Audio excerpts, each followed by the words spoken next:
Hello everyone. क्या आपको भी लगता है कि बच्चे से अभी बात क्यों की जाए? अभी तो बच्चे को कुछ समझ ही नहीं आता है, बहुत छोटा है।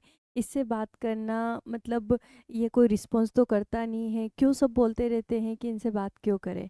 तो नमस्ते, मैं हूँ डॉक्टर स्वाति, फिजियोथेरेपिस्ट। मैं अभी अभी न्यूली मम्मी बनी हूँ और मुझे इसमें बहुत इंटरेस्ट था कि मैं अपने बच्चे को और बेस्ट क्या करा सकती हूँ, क्या इसमें ऐसा कर सकती हूँ जिससे कि डेवलपमेंट अच्छा हो सके। जैसे कि मैं भी एक इंडियन टिपिकल मॉम हूँ कि भाई मेरा बच्चा बेस्ट बने, जीनियस बने, तो उसके लिए मैं किस तरीके की एक्टिविटीज़ करा सकती हूँ। तो मैंने कुछ थोड़े दिन पहले रिसर्च की है, कुछ डॉक्यूमेंटेशन पढ़ी है और कुछ यूट्यूब चैनल्स वगैरह फॉलो किए हैं। वहाँ से मुझे समझ में आया कि बहुत अच्छी रिसर्च इस चीज़ पर हो चुकी है कि अगर आपका बच्चा बहुत न्यूली अभी बॉर्न हुआ है, नया नया दुनिया में आया है, तो बच्चे से जो बात करते हैं आप, वही आपके बच्चे को इतना इफ़ेक्टिव होता है। उनसे प्यार से बात करना, कम्युनिकेशन करना बच्चे के लिए इतना इफ़ेक्टिव है कि आप नेक्स्ट नेक्स्ट जनरेशन उसकी इम्प्रूव कर सकते हैं। जिस तरीके से आपने सुना होगा कि आपके घर पे कोई गायत्री मंत्र आपके पापा रिपीट करते होंगे, तो आपने कभी सीखा नहीं उसको, लेकिन आप गायत्री मंत्र अच्छे से बोल सकते हैं। ये क्यों हुआ? क्योंकि आपके पापा बार बार रिपीट करते थे, तो आपने वो सुन लिया। सेम चीज़ बच्चों के साथ होता है कि जैसे वो छोटे होते हैं, तो वो सुनने की कैपेसिटी पहले से ही लेकर आते हैं। सिर्फ बोलने की कैपेसिटी बच्चों की बाद में डेवलप होती है, लेकिन लर्निंग कैपेसिटी बच्चों की बहुत स्टार्टिंग से ही आ जाती है। तो जो भी आप बोलते हैं वो अच्छे से सोच रहे होते हैं, समझ रहे होते हैं, और उनके न्यूरॉन्स उस हिसाब से डेवलप हो रहे होते हैं। उनके डेवलप जो न्यूरॉन्स हैं वो बार बार आपके वर्ड सुनकर स्टिमुलेट होते हैं। अगर आप कोई सेम वर्ड या सेम श्लोक बार बार रिपीट करते हैं, तो आपके बच्चे का ब्रेन बहुत अच्छे से उस चीज़ को बार बार स्टिमुलेशन से स्ट्रेंथ लेता है। ब्रेन में स्ट्रेंथनिंग आती है, जैसे मसल्स का अपन कोई भी पार्ट बार बार एक्सरसाइज करके डेवलप करते हैं, स्ट्रेंथनिंग लाते हैं। सेम थिंग ब्रेन के साथ होती है, और जितनी अर्ली ये स्ट्रेंथनिंग एक्सरसाइज स्टार्ट होती है, आप समझ सकते हो फिर इसका इफेक्ट कितना अच्छा होगा। अगर आप जिम जाके 3 महीने में बॉडी बना सकते हो, और तो फिर आपके बच्चे का अगर फर्स्ट डे से आपने न्यूरॉन स्टिमुलेशन स्टार्ट किया, ब्रेन की स्ट्रेंथनिंग पावर स्टार्ट कर दी, तो फिर मतलब जो नेक्स्ट टू नेक्स्ट उसके ईयर्स आने वाले हैं, वो आपको मुड़कर देखने की नीड नहीं होगी। क्योंकि मेरे जैसे पेरेंट्स हैं, तो हम लोग पढ़ते नहीं थे, तो वो बोलते थे हम सारी चीज़ कर सकते हैं, लेकिन अब तुम्हारे जगह हम एग्ज़ाम तो देके नहीं आ सकते, पढ़ के तो नहीं जा सकते। तो उनको लगता था कि ये हमारे साथ ऐसा है कि ये चीज़ हम नहीं कर सकते, इसे तो सिर्फ आपको ही करनी पड़ेगी। लेकिन हमारे तो दिमाग में उतनी चीज़ जाती ही नहीं थी, तो हमें जितना जाता था हम उतना ही ग्रास्प कर सकते थे। और इसका मेन वजह क्या है, ये मैं आपसे आज डिस्कस करने वाली हूँ।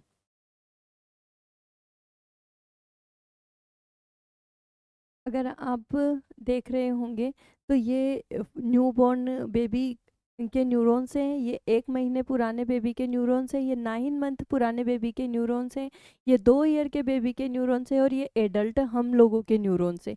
तो 2 साल के और एडल्ट में ज़्यादा डिफरेंस नहीं है।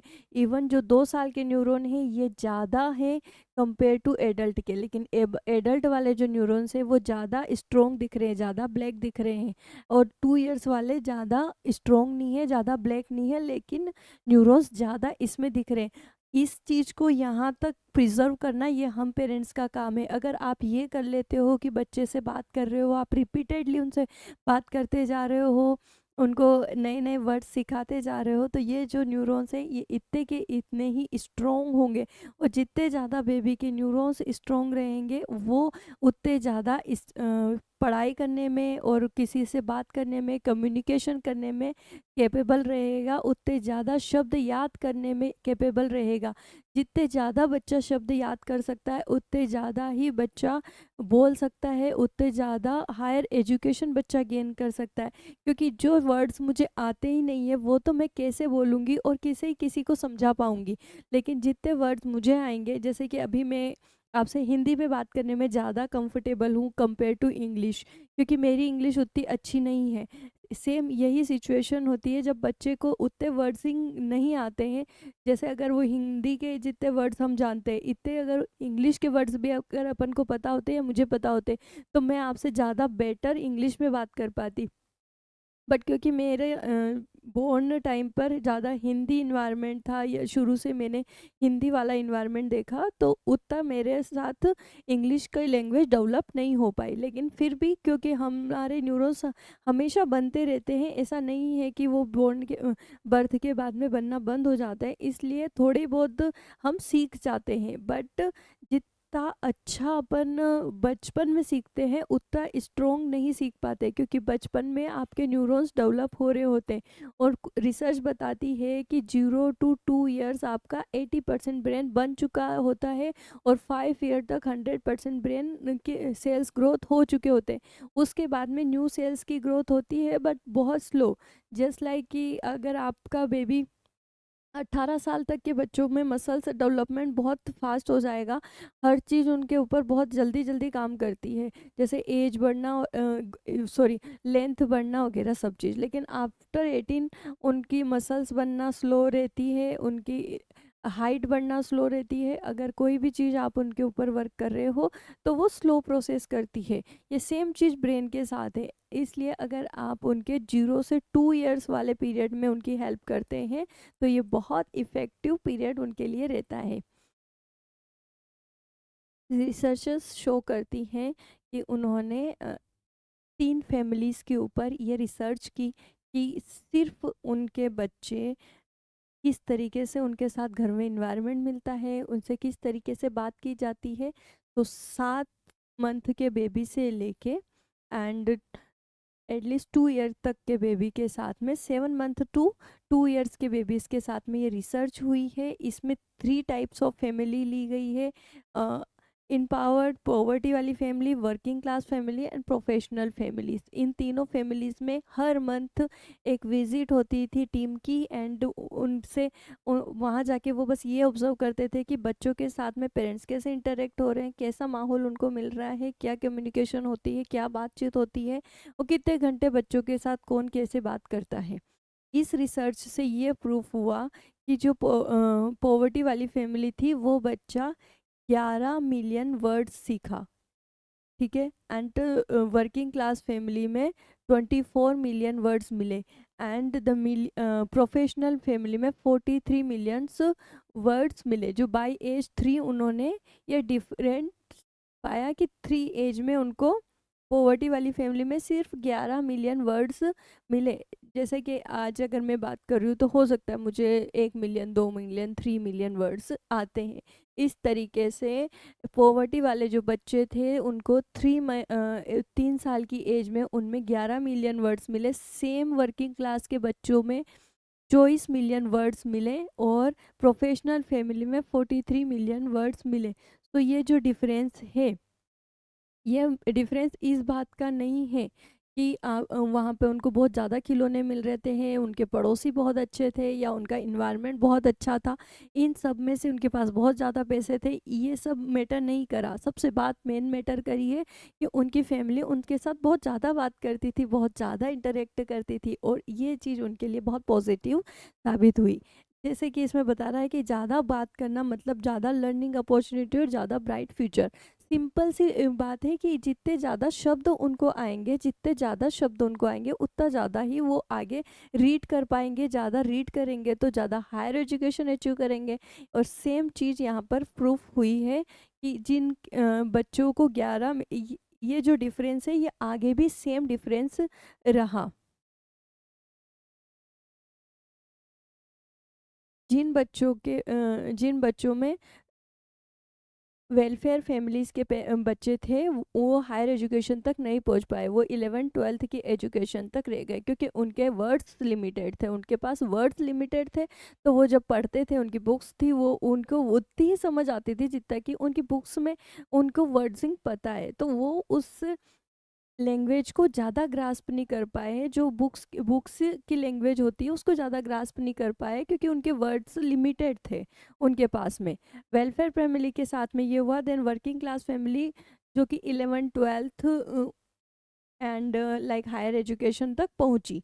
एंड जो कॉलेज एजुकेशन तक है वो जो फैमिली पहुंची जिसके पास सबसे ज़्यादा वर्ड्स थे, 24 मिलियन वर्ड्स जिस फैमिली में थे। सो इससे एक सिंपल सा मैसेज ये है कि आपका बच्चे से आप कितनी बात करते हो उस वही ये डिसाइड कर रहा है कि आप आपके बच्चे के लिए कौन सा भविष्य चूज़ कर रहे हो। आप उसे डॉक्टर बनाना चाहते हो, आप इंजीनियर बनाना चाहते हो, आप जो भी बनाना चाहते हो वो उठाओ और ये देखो कि वहाँ पे उसको कितनी कम्युनिकेशन की नीड होगी, उसको कितनी भाषाओं की नीड होगी, उसको कितना लोगों से इंटरेक्शन करना होगा, कितने तरीके से बात करनी होगी, और जितनी तरीके से बात करनी होगी उतने वर्ड्स उसको चाहिए और आपको उतने वर्ड्स उसको देने पड़ेंगे, तब जाके बच्चा का ब्रेन उतना डेवलप होगा। सपोज अगर मैंने सिर्फ 2 ही श्लोक शुरू से सुने हैं तो मुझे 2 ही आएंगे।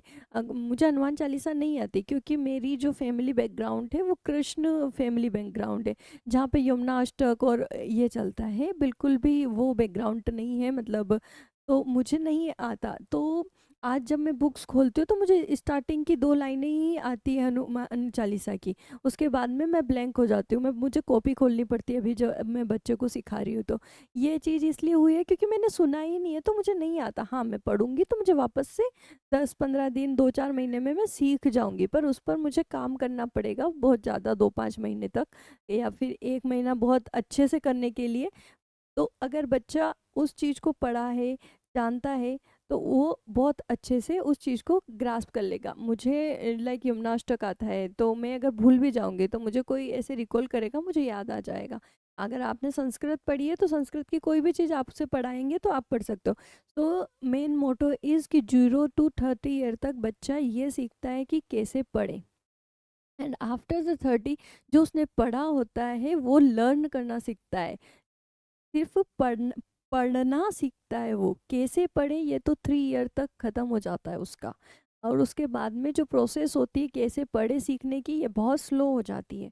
इसलिए आपको इस एज में उनको ज़्यादा से ज़्यादा ये ट्राई करना है कि नए शब्द आप दो, और ऐसा भी नहीं है कि आप रोज़ डेली उनको अलग अलग श्लोक सुना रहे हो। जो भी चीज़ कर रहे हो उसे कंटिन्यू रखो। जैसे अगर आज आपने एक श्लोक स्टार्ट किया तो उस श्लोक को आप महीने 3 महीने तक रखोगे, उसके साथ में आप सेकेंड श्लोक स्टार्ट कर दो सेकेंड मंथ से, उसे 2-3 महीने तक, मतलब फर्स्ट वाला श्लोक तो कंटिन्यू चलना चाहिए, देन सेकेंड, देन थर्ड, इस तरीके से हर 2-3 महीने में एक एक श्लोक या एक एक वर्ड उसके साथ में इंटरेक्ट करते जाओ।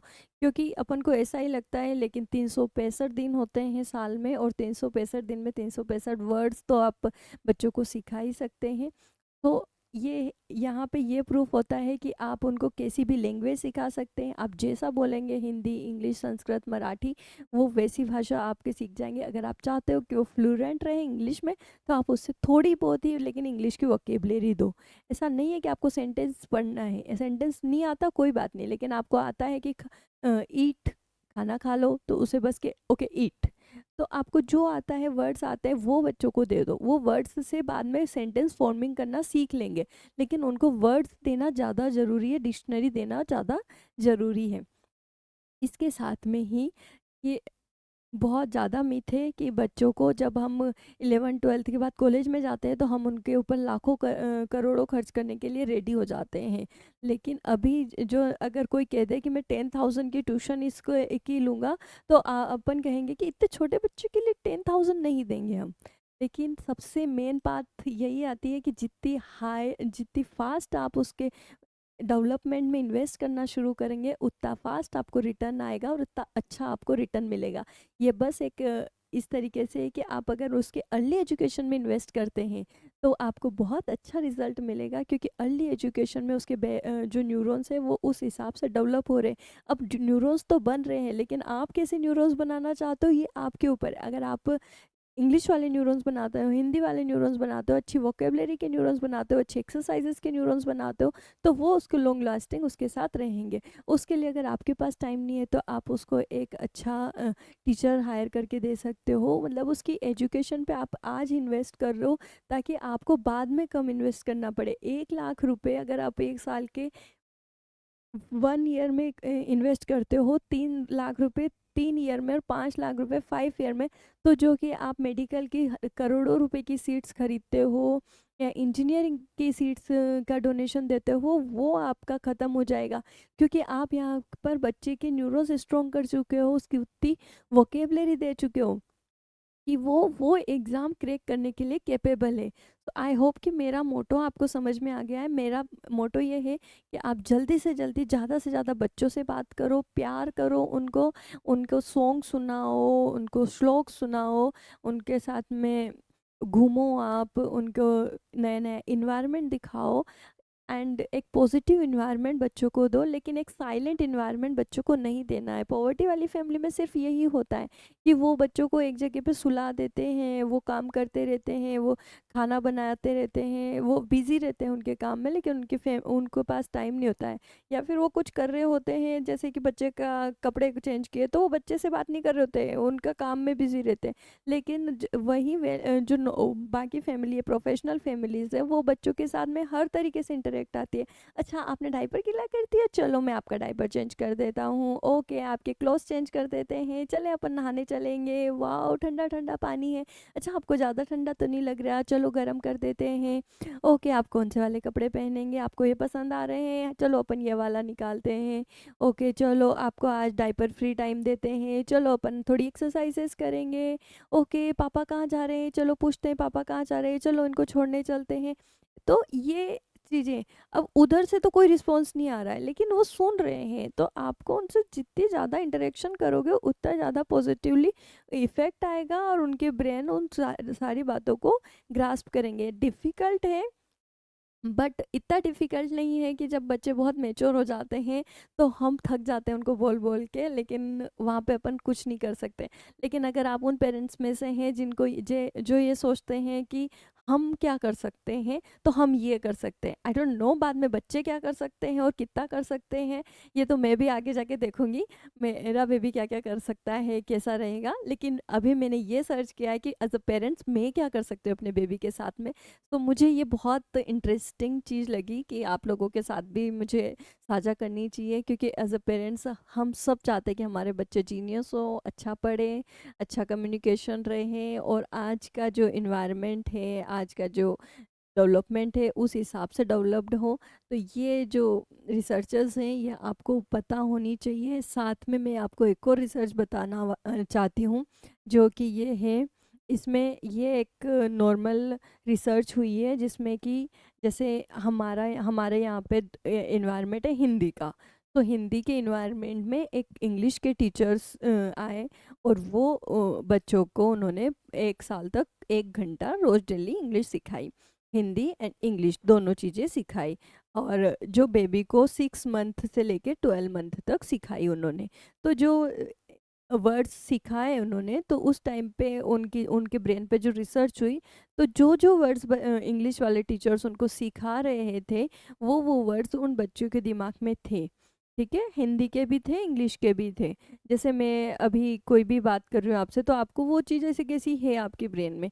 ठीक है, ऐसे ही एक दूसरी जो रिसर्च हुई वो अमेरिका में हुई है कि भाई वहाँ पर आपका जो बेबी है उनको अमेरिका वाली लैंग्वेज तो सिखा ही रहे हैं, उनको हिंदी लैंग्वेज भी सिखा रहे हैं। तो जिस टाइम पीरियड में बच्चों को हिंदी सिखाई जा रही थी वहाँ पर, उस टाइम पीरियड में 6 मंथ तक बच्चे के ब्रेन में हिंदी वाले वर्ड्स थे। सेम टाइम पे यहाँ पर इंग्लिश वाले वर्ड्स बच्चे के दिमाग में थे। लेकिन जैसे ही उनकी ट्यूशन ऑफ हुई, उसके बाद में उनके दिमाग से यहाँ पर इंग्लिश के वर्ड्स रिमूव होने लगे और वहाँ पे हिंदी के वर्ड्स रिमूव होने लगे। इसका मेन प्रॉब्लम ये थी कि बच्चे डेली इन्वायरमेंट में नहीं सुन रहे उन्होंने। जैसे कि अपन 1 महीने के लिए इंग्लिश कोचिंग जाते हैं, उसके बाद अपन को कुछ याद नहीं रहता। सेम बच्चों के साथ में उनको आपने 6 महीने की कोचिंग दी, लेकिन 6 महीने के बाद क्योंकि उन्होंने वो शब्द वो चीज़ें नहीं सुनी, वो इन्वायरमेंट नहीं लिया, तो वो धीरे धीरे बच्चे के दिमाग में वो चीज़ें नहीं मिली, जो कि 6 महीने तक या 5 महीने तक इंग्लिश वाले टीचर ने पढ़ाई थी। और उस 6 महीने की ड्यूरेशन में तो थी, लेकिन बाद में वो धीरे धीरे ख़त्म हो गई। इसलिए अगर कोई भी इन्वायरमेंट आप देना चाहते हो, कोई भी लैंग्वेज आप बच्चे के साथ देना चाहते हो, तो उसका आपको लॉन्ग एक्सपोजर देना पड़ेगा, और उसका सबसे मेन मेन जो चीज़ है वो ये है कि आपको खुद उस एनवायरनमेंट में ढलना पड़ेगा, क्योंकि एज अ मदर और फादर या फिर जो केयर टेकर है, मम्मी पापा दादा दादी, उनके अलावा वो 24 घंटे बच्चे के आसपास रहते हैं। वो जो बोलेंगे, वो जैसा फ़ील करेंगे, वैसा बच्चा फ़ील करेगा। अगर वो इंग्लिश में बोलेंगे, तो वो भी करेंगे, संस्कृत है, तो संस्कृत में। इसलिए आप अगर बच्चे को कोई ट्यूशन दे रहे हो, तो उसके साथ आप भी उसमें थोड़ा-सा ढलें, ताकि आप बच्चों को वो लॉन्ग टर्म में लेके जा सकें। क्योंकि ये एक मसल ही है कि आपने अगर मसल्स की स्ट्रेंथनिंग एक्सरसाइज़ जिम में जाके 3 महीने की, उसके बाद धीरे-धीरे वापस से वो डिक्रीज़ हो सकती है, अगर आपने उस पे काम नहीं किया तो। तो इस पे कंटिन्यूअसली काम करने की नीड होती है। 5 ईयर तक आप काम कीजिए, आफ्टर 5 ईयर बेबी खुद करने लग जाते हैं, क्योंकि वो वर्ड सीख जाते हैं, उनको बाहर का एनवायरनमेंट मिलने लग जाता है, सारी चीज़ें। आई होप कि आपको मेरा पॉइंट समझ में आया होगा और ये छोटी सी चीज़ आपके काम आए। Thank you so much.